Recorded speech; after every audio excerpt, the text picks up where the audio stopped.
안녕하세요, 꿀단지 PD입니다. 갤럭시 S24 울트라의 카메라 성능에 대한 이야기가 많이 떠돌아다니고 있습니다. 지난 영상에서 S23 울트라와 비교를 하면서 S24 울트라의 카메라 성능에 대해서 자세하게 분석했는데 아이폰과의 비교를 궁금해하는 분들도 많더라고요.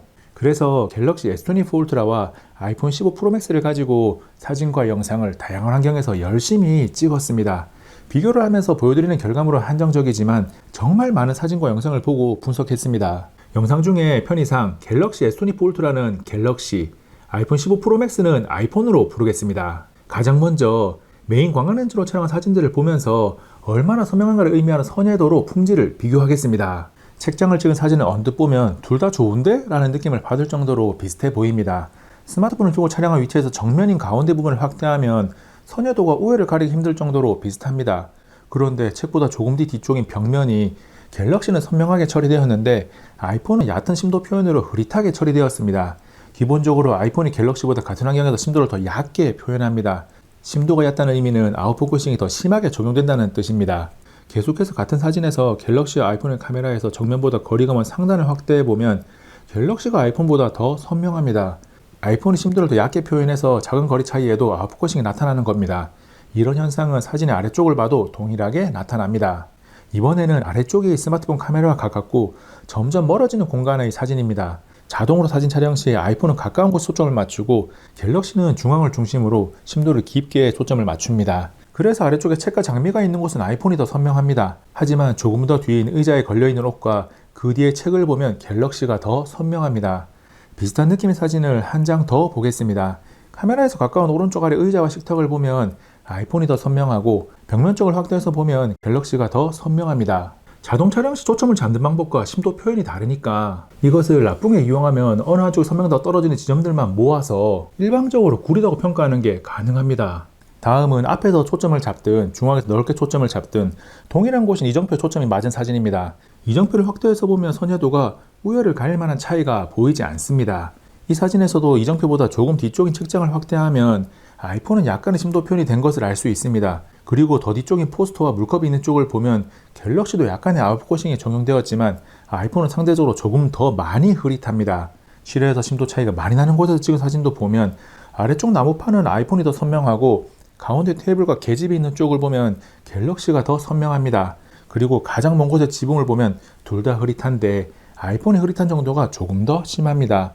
가운데부터 주변부로 가면서 흐릿해진 갤럭시보다 가장 가까운 곳에서부터 먼 곳으로 가면서 흐릿해진 아이폰이 흐릿함이 더 심한 거죠. 두 스마트폰 모두 자동이 아닌 수동으로 초점을 맞추는 게 가능하니까 초점을 동일한 곳에 맞춘다고 가정하면 느낄 수 있는 선회도의 차이는 정말 미미합니다. 그리고 심도 표현 방식의 차이로 발생하는 흐릿함 정도의 차이는 각 제품의 특성 차이로 이해하는 게 맞습니다. 예시를 하나 더 보겠습니다. 창밖으로 바다가 보이는 곳에서 자동으로 찍은 사진을 보면 색감의 차이가 좀 나는데 논외로 하겠습니다. 카메라에서 가까운 바닥을 보면 아이폰의 선회도가 더 좋고 기둥이 있는 가운데 공간을 보면 갤럭시의 선회도가 더 좋습니다. 그런데 두 스마트폰 모두 가까운 바닥에 수동으로 초점을 잡아서 찍고 바닥을 확대해서 보면 두 스마트폰 모두 비슷한 수준으로 선명합니다.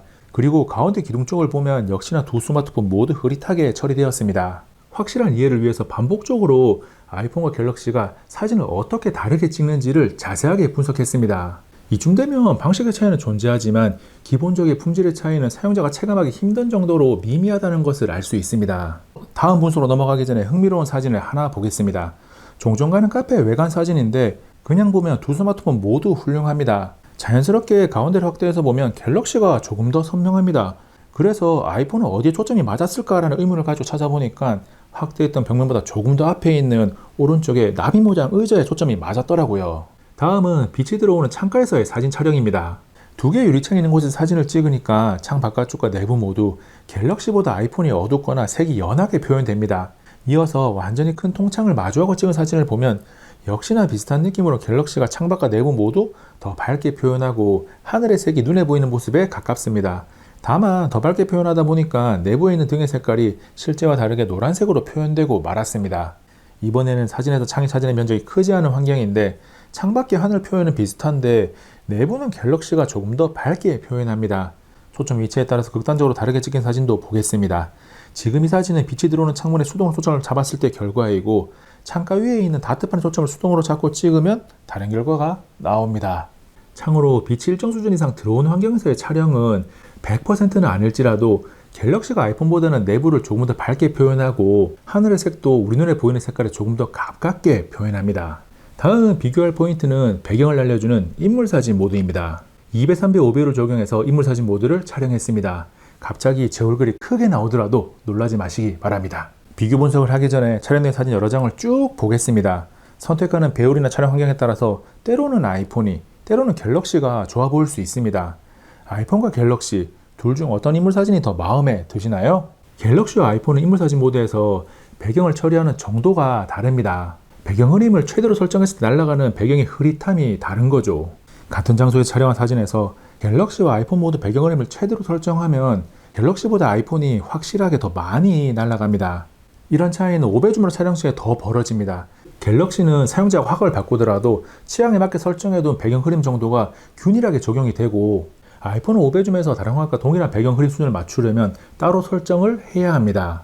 2배 줌 인물 사진을 보면 취향에 따라 뭐가 더 좋다를 결정해야 하는 차이인데 갤럭시가 얼굴에 홍조가 조금 더 들어가는 게 다릅니다.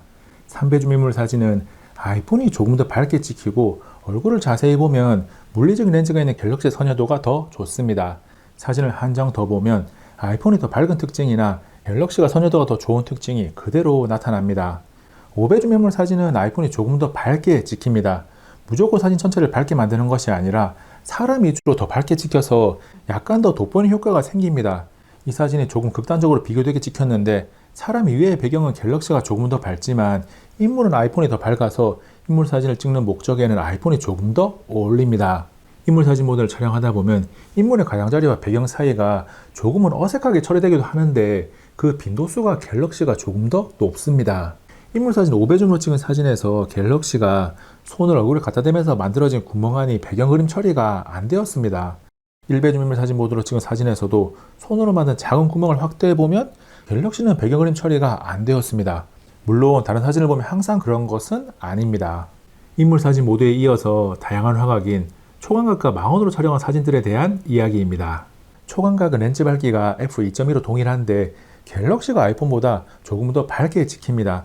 특히 사람을 찍으면 밝고 어두움이 조금 더 확연하게 차이가 납니다. 그리고 야외에서 햇빛이 있다면 파란색 계열을 더 진하게 표현합니다. 사진을 하나 더 보면 갤럭시가 건물의 노란색과 붉은색이 더 밝고 파란 하늘은 더 진합니다. 빨간문을 확대해보면 표면 질감의 표현이 아이폰이 조금 더 자세해서 눈에 보이는 모습에 더 가깝습니다. 실내에서 찍은 사진도 한 장 보면 눈사람 뒤로 벽면의 질감 표현이 아이폰이 더 좋습니다. 초광각은 갤럭시는 밝은 화사함이 아이폰은 질감 표현이 상대적인 장점인데 밝기는 보정으로 어느 정도 커버가 되니까 아이폰이 조금 더 좋습니다. 망원은 물리적으로 아이폰은 5배 줌 렌즈 하나, 갤럭시는 3배 줌과 5배 줌 렌즈를 탑재했습니다. 두 스마트폰 모두 광각 렌즈를 이용해서 구현하는 2배 줌은 앞에 설명한 광각 사진의 특징이 그대로 반영되기 때문에 따로 비교하지 않고 넘어가겠습니다. 3배 줌은 따로 렌즈가 있는 갤럭시의 사진 품질이 더 좋습니다. 체스말이 있는 부분을 자세히 보면 선여도에서 차이가 납니다. 다소 어두운 조명하에서 찍은 사진에서도 등이 있는 부분을 자세히 보면 갤럭시가 더 좋다는 것이 표시가 납니다. 5배 줌은 아이폰 사진이 상대적으로 조금 더 밝게 찍히는데 선여도가 갤럭시가 더 좋습니다. 확대를 해보면 분명히 표시가 납니다. 책을 높이 쌓아둔 사진에서도 아이폰이 약간 더 밝고 화사한데 조금 자세히 들여다보면 선여도의 차이를 알 수 있습니다. 이번에는 촬영거리가 상당히 먼 곳을 촬영하면서 왼쪽 중간에서 약간 아래쪽 부분에 수동 초점을 맞췄습니다. 초점을 잡은 곳을 확대해보면 갤럭시가 더 선명합니다. 5배 줌은 두 스마트폰 모두 물리 렌즈가 있으니까 사진을 한 장 더 보겠습니다. 스마트폰 화면에서 사진을 소비한다면 아이폰 사진이 더 밝으니까 좋다고 느끼는 분들도 있을 텐데 선여도에서 분명한 차이가 나서 품질은 갤럭시가 더 좋습니다. 10배 줌 이상의 고배율도 간단하게 비교를 합니다. 먼저 10배 줌 촬영한 사진을 보면 굳이 확대해서 보지 않아도 갤럭시가 더 좋다는 것을 알 수 있습니다. 또 다른 사진을 봐도 갤럭시가 더 좋아 보이는데 확대를 해보면 선여도나 노이즈 처리가 더 좋은 것이 분명하게 표시가 납니다. 야외에서 찍은 10배 줌 사진을 봐도 품질 차이를 확인할 수 있습니다. 이어서 아이폰의 최대 배열인 25배 줌 역시 갤럭시의 결과물이 더 좋고 움직이는 케이블카를 찍은 갤럭시 100배 줌 사진까지 보고 넘어갑니다. 다양한 환경에서 사진을 찍다 보니까 갤럭시와 아이폰이 전구빛을 마주했을 때 빛 처리를 다르게 하는 게 눈에 보이더라고요. 광각으로 자동 촬영 시에는 갤럭시가 빛이 조금 더 번집니다. 조금 더 어두운 곳에 촬영한 다른 사진을 봐도 결과는 동일합니다. 반대로 5배줌으로 자동 촬영 시에는 아이폰이 빛이 조금 더 번집니다. 다른 사진 하나 더 봐도 빛 번짐 처리 결과는 동일합니다. 환경에 따라서 비슷한 수준으로 찍히기도 하는데 이 사진에서도 갤럭시가 전구빛을 조금 더 강하게 담습니다. 주간에 촬영한 사진들을 쭉 봤으니까 지금부터는 야간에 촬영한 사진을 보겠습니다. 먼저 광각으로 촬영한 사진입니다. 화려한 네온 사인이 가득한 건물을 찍었는데 사진 아래쪽 바닥을 보면 밝기나 선회도가 자세히 보지 않아도 아이폰이 더 좋다는 것을 알 수 있습니다. 그런데 건물의 네온 사인 간판을 보면 아이폰이 상대적으로 빛 번짐이 심해서 갤럭시가 조금 더 보기 좋습니다. 다른 사진을 하나 더 보면 보도블록 쪽의 밝기나 선회도는 아이폰이 더 좋지만 왼쪽 건물 간판들에서 나오는 빛 억제는 갤럭시가 조금 더 강하게 합니다. 아이폰이 빛이 조금 더 번지는 거죠. 그런데 빛이 나오는 소스가 앞에 본 사진보다 많지 않은 환경에서 찍은 결과를 보면 조금 오묘합니다. 오른쪽 가로등을 보면 아이폰이 빛을 더 강하게 표현했습니다. 하지만 컬러풀한 색상에는 글자 조명에서는 갤럭시가 빛이 조금 더 번져서 아이폰의 표현이 더 정확합니다. 글자 옆에 나비에서 나오는 빛도 갤럭시가 조금 더 강합니다. 야간 사진 촬영 시에 대체로 갤럭시가 빛을 조금 더 잘 억제하지만 촬영 환경에 따라서 100%는 아닌 거죠. 다음은 동일하게 탑재하고 있는 5배율 렌즈로 촬영한 야간 사진입니다. 빛을 억제해서 간판에 글씨가 보이는 정도나 전반적인 선회도가 갤럭시의 사진이 아이폰 사진보다 더 우수합니다. 조금만 확대해서 보면 그 차이를 더욱 잘 알 수 있습니다. 도로 이정표를 중심으로 찍은 사진 하나 더 보면 빛 번짐의 차이를 확인할 수 있고 가운데 속도 제한 표지판 쪽을 확대해서 보면 노이즈 처리나 빛의 표현 등 갤럭시가 더 좋습니다. 갤럭시만 렌즈를 탑재하고 있는 3배줌은 누구나 예상할 수 있는 결과 그대로 갤럭시가 더 좋습니다. 많은 설명을 하지 않아도 차이가 확실합니다. 주간이나 야간에 빛을 마주하고 촬영할 때 고스 현상 또는 플레 현상이라고 부르기도 하는 렌즈에 반사된 빛의 흔적이 아이폰에 더 잘 나타납니다. 실내에서 촬영한 이 사진에서는 전구들 왼쪽으로 빛의 흔적이 있고 또 다른 사진에서는 전구들 위쪽으로 빛의 흔적이 있습니다. 야간에 촬영한 사진에서도 아파트 위쪽으로 가로등 불빛이 반사된 플레어가 보입니다. 야간 길거리 사진에서도 가운데 부분에 다양한 플레어가 나타납니다. 아이폰 카메라가 가지고 있는 고질적인 문제인데 왜 개선을 하지 않는지 모르겠습니다. 사진을 봐서 알겠지만 갤럭시가 플레어 현상이 완전히 일어나지 않는다고는 말할 수 없지만 아이폰과 비교해서 확실하게 가지는 상대적인 우위인 점은 맞습니다. 갤럭시 S24 울트라와 아이폰 15 프로맥스로 촬영한 사진들을 조금 많이 봤습니다. 일주일 내내 촬영을 하고 방구석에서 눈이 빠져라 분석하니까 이런저런 차이가 명확하게 보이는데 일반 사용자 입장에서는 아이폰과 갤럭시를 동시에 사용하는 일이 거의 없으니까 체감이 잘 안 되는 내용도 있을 겁니다. 비교를 통해 아이폰이 좋은 부분도 확인을 하고 갤럭시가 좋은 부분도 확인을 했지만 절대적으로 두 스마트폰 모두 단독으로 사용할 때 만족스럽게 사용할 수 있는 성능을 가지고 있습니다. 카메라 사진 비교 결과를 정리하면 아이폰은 초광각, 인물사진 모두 5배줌, 야간광각 선야도에서 우위를 가지고 갤럭시는 인물사진 모두 3배줌, 5배줌 이상의 고배율 망원 촬영, 야간 망원에서 우위를 가집니다. 그리고 아이폰은 플레어 현상이라는 상대적인 단점이 있고 갤럭시는 항상 그런 것은 아니지만 환경에 따라서 사진에 누런기가 표시나게 들어가는 상대적인 단점이 있습니다. 사진보다는 덜하지만 요즘은 영상도 많이 촬영합니다. 갤럭시 S24 울트라와 아이폰 15 프로맥스로 영상도 열심히 찍었습니다. 비교적 텅 빈 실내에서 촬영한 영상을 보면 갤럭시가 조금 더 밝게 찍히는데 바닥을 비롯해서 전반적으로 아이폰이 더 선명합니다. 영상 가운데 빨간 의자 옆 콘센트가 있는 부분을 확대해보면 아이폰이 조금 더 선명한 것이 확인이 됩니다.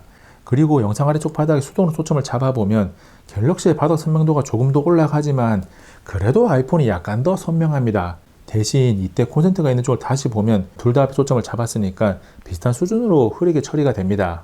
다음 영상도 실내인데 조금 복잡하게 이것저것 많이 있는 공간입니다. 이번에도 갤럭시 영상이 더 밝은 가운데 카메라에서 가까운 쪽이 왼쪽 아래 바닥에 있는 깔개를 보면 아이폰이 더 선명합니다. 드레스가 있는 부분을 확대하면 아이폰의 질감 표현이 조금 더 좋고 드레스 옆에 있는 글씨도 확대해서 보면 아이폰이 조금 더 선명합니다. 정리하면 아이폰이 전반적으로 영상을 조금 더 세밀하게 표현하고 사진과 반대로 심도를 깊게 처리합니다. 반면에 갤럭시는 선명도가 상대적으로 살짝 떨어지면서 넓게 초점을 잡아서 대부분 비슷한 선명도를 가지고 있지만 일부 심도가 차이나는 부분을 흐릿하게 처리하는 경향을 가지고 있습니다. 촬영 대상 공간이 매우 넓은 야외에 촬영한 영상은 두 스마트폰 모두 좋아 보이는데 분석 결과는 비슷합니다. 갤럭시 영상이 더 밝으면서 스마트폰과 가까운 아래쪽 난간이 살짝 흐릿합니다. 서해랑 글씨가 있는 건물 외벽을 보면 아이폰이 조금 더 세밀하게 표현하죠. 다음은 움직이면서 촬영한 영상을 조금 길게 보겠습니다. 떨림을 잡는 수준은 두 스마트폰 모두 좋은 편입니다. 창가 쪽 촬영은 갤럭시가 조금 더 좋아 보이고 빛이 들어오는 통창을 찍으면 사진만큼 차이가 나지는 않지만 아이폰이 살짝 아쉬움이 있습니다. 2배줌으로 화각을 변경해서 시계를 보면 선명도나 질감의 표현이 아이폰이 조금 더 좋습니다.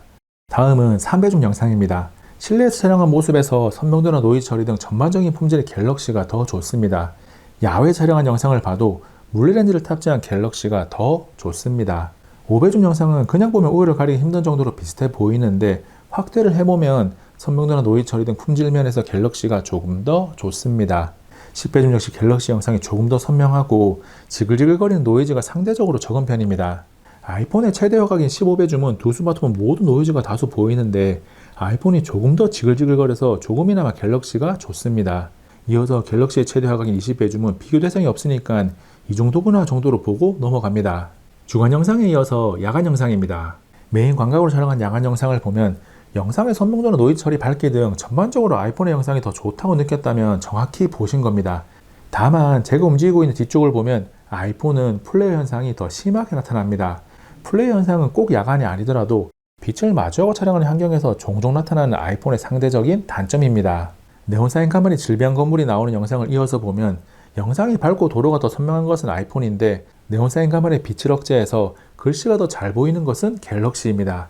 아이폰이 빛이 조금 더 잘 번집니다. 두 스마트폰 모두 렌즈를 가지고 있는 5배줌에서는 아이폰이 조금 더 밝은 대신 노이즈가 더 심해서 전체적으로 갤럭시가 약간 더 좋습니다. 자동 촬영 5배줌 영상을 하나 더 보면 적당한 노출이 적용된 갤럭시의 결과물이 더 좋습니다. 아이폰 영상의 노출을 수동으로 조절했을 때 비슷한 느낌이 나오는 게 가능하긴 한데 기본 촬영 시 손댈 게 없다는 점에서 갤럭시가 약간의 우위를 가집니다. 갤럭시 S24 울트라와 아이폰 15 프로 맥스로 촬영한 영상은 주야간 모두 메인 광각은 아이폰이 우세하고 3배줌과 5배줌, 10배줌 이상의 망원에서는 갤럭시가 우세합니다. 다만 아이폰의 플레이 현상은 언제나 마음에 들지 않습니다. 영상 촬영을 많이 하는 사용자들 중 다수는 광각을 더 많이 사용할 테니까 아이폰이 조금 더 잘 어울리고 좋아하는 운동선수나 연예인이 있어서 덕질을 위해서 망원을 많이 사용한다면 갤럭시가 조금 더 어울립니다. 여담으로 현 시점에서 덕질을 위한 스마트폰은 5배줌을 탑재한 갤럭시 S24 울트라보다 10배줌을 탑재한 갤럭시 S23 울트라가 조금 더 어울립니다. 마지막으로 전면 카메라에 대한 이야기를 짧게 하겠습니다. 셀피 사진은 두 스마트폰 모두 훌륭한 편이라서 취향의 차이가 좋은 걸 선택하는 기준이 될 정도의 차이를 가지고 있습니다. 상대적으로 갤럭시는 조금 더 부드럽고 아이폰은 조금 더 거친 느낌이 있습니다. 세부적인 표현이 아이폰이 아주 살짝 더 좋긴 합니다. 셀피 영상은 갤럭시는 사람들이 배경을 흐릿하게 날리는 경향이 있고 아이폰은 배경이 상대적으로 또렷해서 배경 그림이 없다고 봐도 무방합니다. 갤럭시 S24 울트라와 아이폰 15 프로 맥스로 촬영한 사진과 영상을 보면서 카메라 성능 차이를 자세하게 분석했습니다. 비교를 하면 이것저것 다 차이가 나지만 비교를 하지 않으면 사진을 찍든 영상을 찍든 두 스마트폰 모두 만족스럽게 사용할 수 있는 카메라를 탑재했다는 한마디를 남겨봅니다. 이번 영상은 여기까지. 다음에 또 만나요. 안녕.